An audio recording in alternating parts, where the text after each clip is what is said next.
Hello good afternoon everybody, welcome back to my channel. আজকে একটি বিশেষ ভিডিও করার জন্য আপনাদের সামনে আসা। এই ভিডিওটি আসলে আমি উৎসর্গ করব আমাদের ইউটিউব স্টার, আমাদের চোখের মণি বনি আঙ্কেলের উদ্দেশ্যে। আর সেটা হলো, কয়েকদিন আগে একটি ভিডিও দেখলাম ইউটিউবে। তার উনি সম্ভবত আর্জেন্টিনা গিয়েছিলেন। আর্জেন্টিনার ক্যাপিটাল সিটি যে বুয়েনোস আয়ার্স ছিল, সেখানে হয়তো কিছুদিন ছিলেন এবং সেখানে উনি নানান জায়গায় অসংখ্য ভিডিও করেছেন এবং যেগুলো ইউটিউবে রয়েছে। একটি ভিডিওতে আমি লক্ষ্য করলাম উনি খুব সুন্দর করে ড্রোন উড়িয়ে সেই বুয়েনোস আয়ার্সের আকাশে নানা রকম ফুটেজ করে সেগুলো উনি ইউটিউবে দেখাচ্ছেন। সো অসম্ভব সুন্দর ফুটেজগুলো, নিঃসন্দেহে অনেক ভালো হয়েছে। কিন্তু একটি জিনিস আমার কাছে আশ্চর্য লাগলো, সেটা হলো উনি যে এই ড্রোনটা আকাশে উড়িয়েছেন, উনি কি আসলে এই ড্রোন ব্যবহারের সত্যিকারের আইন কানুনগুলো কি আসলে উনি জানেন? সেটাকে কেন্দ্র করে আসলে আমার এই ভিডিওটা করা। আমার হাতে যেটি দেখতে পাচ্ছেন, এটি একটি ড্রোন একটি ব্যাপক অর্থে ব্যবহার করা হয়, কিন্তু আমরা ইউজুয়ালি রিক্রিয়েশনের জন্য, ফান করার জন্য অথবা কমার্শিয়ালি যারা নাকি মুভি মেক করে, তারা যে ধরনের ড্রোন ব্যবহার করে সেগুলো স্পেসিফিক যে নাম রয়েছে সেটা কিন্তু ড্রোনের ভিতরে পড়ে না। সেটা পড়ে হলো ইউএভি অথবা ইউএএস এই নামে, অথবা কোয়াডকপ্টার এই নামে। সো ইউএভি হলো আনম্যানড এয়ার ভেহিকল, আর ইউএএস হলো আনম্যানড এয়ার সিস্টেম। সো এইগুলো সচরাচর আমরা ব্যবহার করে থাকি। সো আমরা এগুলোকে জেনারেলি ড্রোন বলে থাকি। সারা পৃথিবীতে যত ড্রোন ব্যবহার করা হয় তার অর্ধেকেরও বেশি ব্যবহার করা হয় এই ইউনাইটেড স্টেটসে এই ড্রোনগুলো। তো কাজে শুধু ইউনাইটেড স্টেটস নয়, কানাডা বলেন, অস্ট্রেলিয়া বলেন, আর্জেন্টিনা বলেন, ইভেন বাংলাদেশও বলেন, এই প্রতিটি দেশেই ড্রোনের ব্যবহারের উপর সুনির্দিষ্ট কিছু আইন কানুন রয়েছে। কারণ ইটস নট এ টয়, এটা একটি খেলনা নয়, এটি একটি বিশেষ ধরনের ডিভাইস যেটি আপনি মাটি থেকে রিমোটের মাধ্যমে কন্ট্রোল করতে পারবেন খোলা আকাশে। এটি যেতে পারে 4 মাইল থেকে 6 মাইল পর্যন্ত, অনেক দূর, এবং এটা উঠতে পারে 400 ফিটেরও উপরে অ্যালটিটিউড লেভেল থেকে।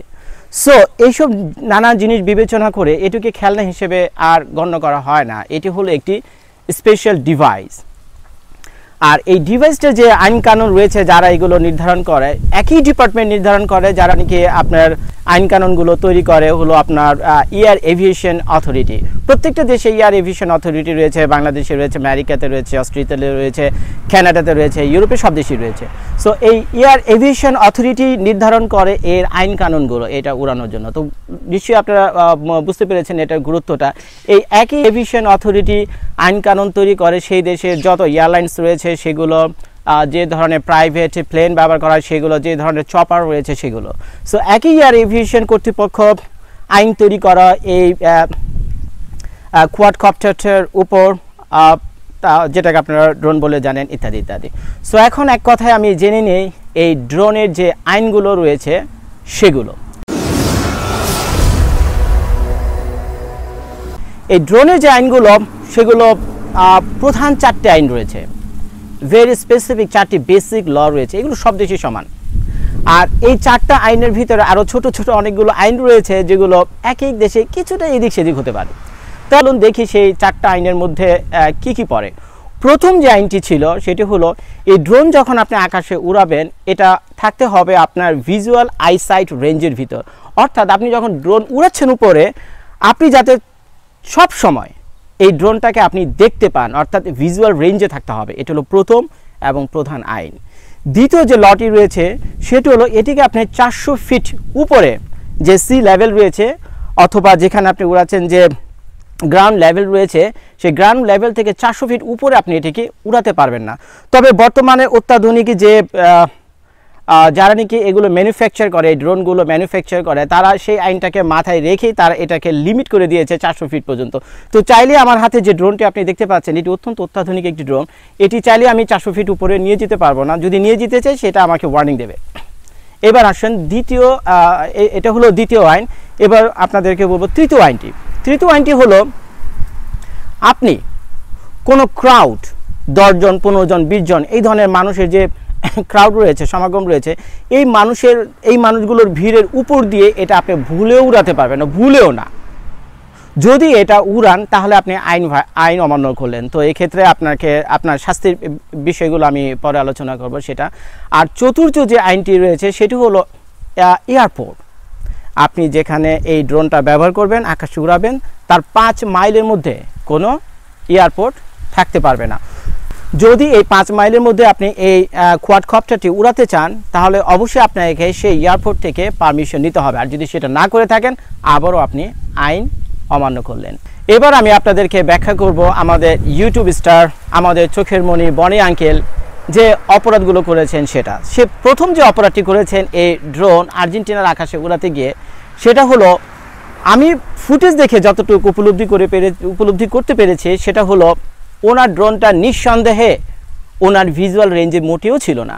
কারণ এই ড্রোনটা ছিল অনেকগুলো প্রায় 20 তলা 22 তলা বা 25 তলা এই ধরনের বিল্ডিংগুলোর উপর দিয়ে উনি ড্রোন উড়িয়ে নিয়ে যাচ্ছিলেন। আমি জানি না উনি কোথায় অবস্থান করছেন, তবে আমি নিঃসন্দেহে এটা বলতে পারি যে এই ড্রোনটা ওনার ভিজুয়াল রেঞ্জে ছিল না।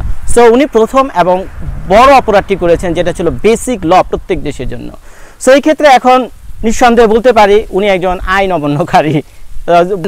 আমি খুবই দুঃখিত বলতে, কিন্তু সত্যিকার অর্থে উনি একজন অভিজ্ঞ এবং জ্ঞানী লোক।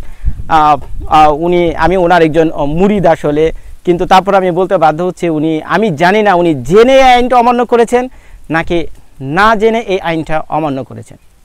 তো যাই হোক, আমাদের এই আমেরিকাতে যখন আমরা এই ড্রোনগুলো উড়াই, আজ থেকে 3-4 বছর আগ থেকে আমি এই ড্রোন উড়াই।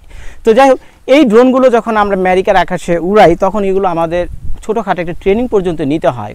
তবে এটা খুব সেফ ট্রেনিং নিয়ে নেওয়া। অর্থাৎ এইটা যেহেতু আমি প্রথমেই বলেছি এটা কোনো সাধারণ ড্রোন নয়, এটি রিক্রিয়েশনের জন্য ব্যবহার করে, এটা মুভিতেও ব্যবহার করা হয়ে থাকে।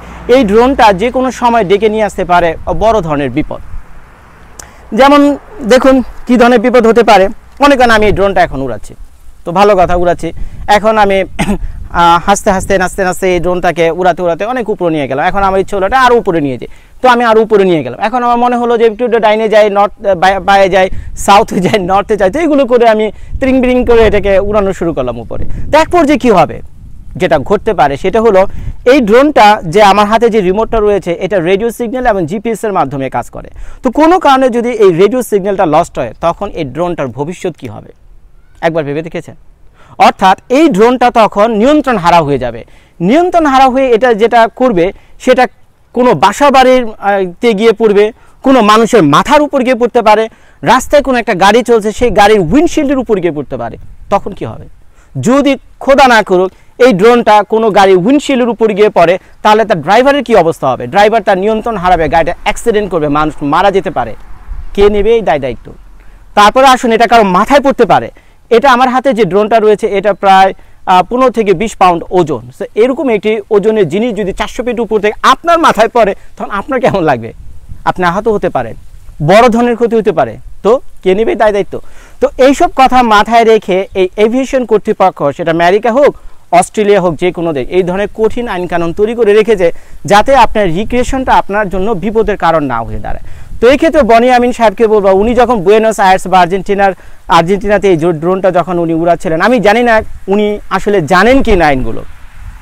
উনি যদি আইনটা জেনে থাকেন তাহলে আমার বিশ্বাস হয় না আসলে উনি জানেন।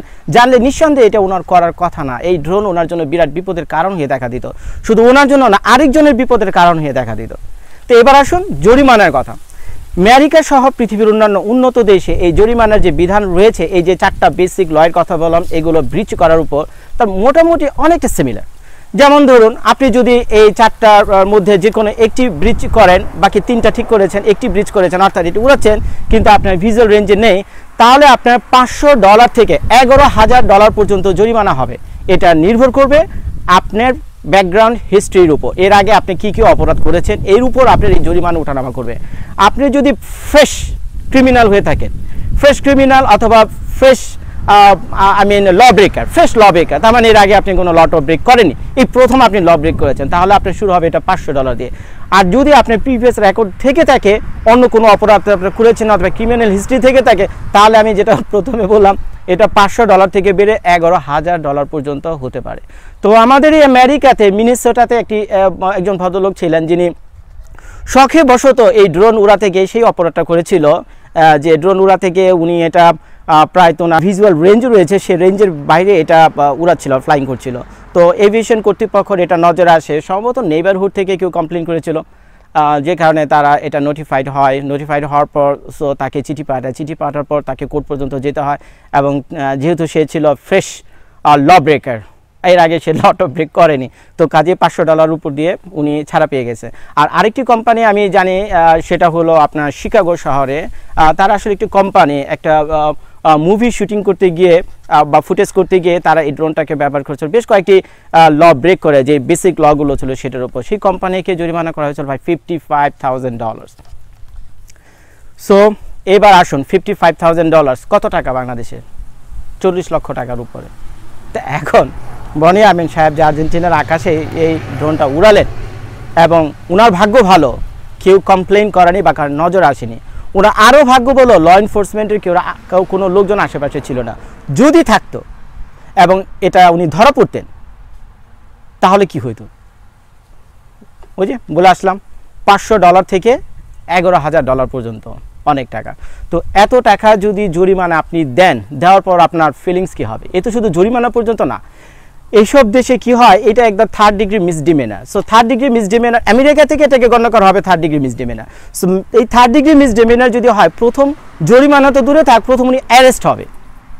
এটা বাংলাদেশের মতো অ্যারেস্ট না। বাংলাদেশে যেমন অ্যারেস্ট হলে প্রথম আপনি থানা হাজতে নিয়ে যায়, তারপরে দিন দরবার করে আপনি ওখান থেকে ছুটে আসেন। কিন্তু আমেরিকাতে থানা হাজত বলে এই ধরনের কোনো সিস্টেম এখানে নাই। আমেরিকাতে প্রথম এবং প্রধান সিস্টেমটা হলো, কোনো কারণে যদি আপনাকে অ্যারেস্ট করার প্রয়োজন হয়, তারা আপনাকে অ্যারেস্ট করবে এবং আপনাকে একটা ইনমেট লেভেল দিয়ে দিবে আপনার পিছনে। ইনমেট লেভেল হলো একজন আপনি জেলের আসামি। সো আপনি ইনমেট হিসেবে এখন আপনাকে সরাসরি জেলে নিয়ে যাবে, যেহেতু থানা হাজতের কোনো ব্যবস্থা এখানে নেই। এখন জেলে আপনি 1 দিন থাকবেন না 1 বছর থাকবেন না 10 বছর থাকবেন, এটা আপনার জাস্টিস এটা নির্ধারণ করবে। তো যাই হোক বন্ধুরা, আমার হাতে যে ড্রোনটি দেখছেন, এটি হলো একটি বিশ্বখ্যাত কোম্পানি, চাইনিজ DJI কোম্পানির ফ্যান্টম একটি ড্রোন। এটি একটি প্রফেশনাল 4K ভিডিও ফুটেজ দেয় এই ড্রোনটা, অনেক অত্যাধুনিক। সো এই ড্রোনটা নিয়েও আমি নানান জায়গাতে যাই, নানান রকম ফুটেজ করি, কিন্তু আমি সবসময় সাবধান এবং খুব কেয়ারফুল থাকি যাতে এটার কোনো রকম অপব্যবহার না হয়। এটা কোনো বিষয় না যে কোনো ল এনফোর্সমেন্ট লোক আমাকে দেখছে কি না, বা কারো নজর আসলাম কি না, বা কেউ আমাকে কমপ্লেন করলো কি না। এটা আমার সামাজিক দায়িত্ব। আমি একটি জিনিস ব্যবহার করবো, আমি দায়িত্বের ভিতর থেকে ব্যবহার করব। যদি আমি এটা দায়িত্বের ভিতর থেকে ব্যবহার না করি, তাহলে এটা অন্যজনের জন্য বিরাট বিপদের কারণ হয়ে যেতে পারে। সো আমি চাই না আমার এই ড্রোন উড়াতে গিয়ে কারো বিপদ হোক এবং আমি নিজেও বিপদে পড়ি। তো যখন আমি ড্রোন উড়াতে যাই, 4টি জিনিস আমি আমার মাথার মধ্যে সবসময় রাখি। প্রথম হলো যে আমার এই ড্রোনটা সবসময় আমার ভিজুয়াল রেঞ্জের ভিতরে রয়েছে কিনা, অর্থাৎ আমি সবসময় এটাকে দেখতে পাই কিনা। দ্বিতীয়, আমি যেখানে ড্রোন উড়াচ্ছি তার নিচে কোনো ক্রাউড রয়েছে কিনা, 10 জন 15 জন 20 জন এরকম কোনো লোক রয়েছে না, তাদের উপর দিয়ে কোনোভাবেই ড্রোনটা যাচ্ছে কিনা। তৃতীয়ত, 5 মাইলের ভিতরে কোনো এয়ারপোর্ট আছে কিনা। আর 4 নম্বর যেটা রয়েছে সেটা হলো আমার ড্রোনটা যাতে কোনোভাবে 400 ফিটের উপরে না যায়, কারণ আকাশে যে অন্যান্য বিমানগুলো উড়ে মাঝে মধ্যে নানান কারণে তাদেরকে এই 400 ফিট রেঞ্জের মধ্যে আসতে হয় সিটিতে। সো এইসব কথা মাথায় রেখে সবসময় এই ড্রোন ব্যবহার করতে হয়। আরেকটি জিনিস এর ভিতরে যোগ করে দিই, যে আমার হাতে যে ড্রোনটি দেখছেন, এই ড্রোনটির উপর একটি লেবেল দেওয়া রয়েছে, দেখতে পাচ্ছেন? এখানে একটি রেজিস্ট্রেশন নাম্বার রয়েছে। এই রেজিস্ট্রেশন নাম্বারটা আমি পেয়েছি আসলে এভিয়েশন অথরিটি থেকে। আমি যখন এই ড্রোনটা কিনেছি, সাথে সাথে আমার এই ড্রোনটা এভিয়েশন অথরিটি থেকে রেজিস্ট্রেশন করতে হয়েছে। রেজিস্ট্রেশন করার পর এই রেজিস্ট্রেশন নাম্বারটা আমাকে এখানে লেবেলটি করে দেওয়া হয়েছে, অর্থাৎ এটাকে অ্যাটাচ করে দেওয়া হয়েছে। সো আমি যখন এই ড্রোনটা উড়াবো, এই ড্রোনটা যদি সিগন্যাল লস্ট হয়ে, অর্থাৎ জিপিএস লস্ট হয়ে যে কোনো জায়গায় যাক না কেন, যে কেউ পাক না কেন, আমার যে রেজিস্ট্রেশন নাম্বার রয়েছে সেটা দেখে তারা সহজে আমাকে খুঁজে বের করবে। এবং এই ড্রোন যদি কারো বিপদের কারণ হয়ে দাঁড়ায়, তার সম্পূর্ণ লাইবিলিটি আমার উপর আসবে। আর যদি কোনো কারণে আপনারা যদি এই ধরনের কোনো রেজিস্ট্রেশন না করেন এভিয়েশন অথরিটি থেকে, তাহলে আপনার $50,000 পর্যন্ত জরিমানা হতে পারে। আপনাদের মধ্যে যারা আমাদের এই বনি আঙ্কেলের কোয়াড উড়ানোর যে ফুটেজ ইউটিউবে দেখেছেন এবং খুব আনন্দে হাততালি দিচ্ছেন, খুব সাবধান। তাকে ফলো করতে গিয়ে even Bangladesh, Argentina, America, Europe, কোথাও, ইভেন অস্ট্রেলিয়া, কোথাও উড়াতে যাবেন না। খুব সাবধান। উড়ানোর আগে সেখানকার ওদের যে এভিয়েশন রয়েছে তাদের ওয়েবসাইটে যান, গিয়ে এই আইন কানুনগুলো ভালো মতো জানেন, তারপরে এটা ব্যবহার করুন। তো কাজে না জেনে না বুঝে এইভাবে অন্যজনকে ফলো করতে গিয়ে এই $500 থেকে সেই $11,000 পর্যন্ত জরিমানা দেওয়ার কোনো মানে হয় না। এটা আপনার জন্য বিরাট বিপদের কারণ হয়ে যেতে পারে। সো বন্ধুরা, এটি ছিল আজকের ভিডিওর মূল বিষয়বস্তু, যে আমি বনি আমিন সাহেবকে আসলে কিছুটা সাবধান করে দিলাম, উনি যাতে এই ধরনের জেল জরিমানার মুখে না পড়েন এই শখের বসে এই ড্রোন উড়া থেকে। সো আশা করি আমার ভিডিওটা ইনফরমেটিভ হবে, তার জন্য কিছুটা উপকার হবে। আর আপনারা যারা এই ভিডিওটা দেখছেন, যদি কোনোভাবে আমার এই ভিডিওটা আপনাদের ভালো লেগে থাকে, সো প্লিজ সাবস্ক্রাইব করতে ভুল করবেন না। আমি আমেরিকার ফ্লোরিডাতে থাকি। প্রতি সপ্তাহে কোনো না কোনো ভিডিও নিয়ে আমি আপনাদের সামনে আসি, আপনাদের ভালো লাগার জন্য, যাতে আপনারা কিছুটা হলো কয়েক মিনিটের জন্য আপনারা বিনোদন পান। আমেরিকাতে যে আমরা বাংলাদেশি কমিউনিটি রয়েছি, তাদের সুখ দুঃখ ভালো মন্দ হাসি আনন্দ, তাদের প্রতিদিনের জীবন, নানান সুবিধা অসুবিধা আমি আমার এই ছোট্ট ভিডিওগুলোতে তুলে ধরার চেষ্টা করি। সো আশা করি আমার এই ভিডিওটি আপনাদের ভালো লাগবে। Thank you very much one more time. This is George from Florida. Bye by.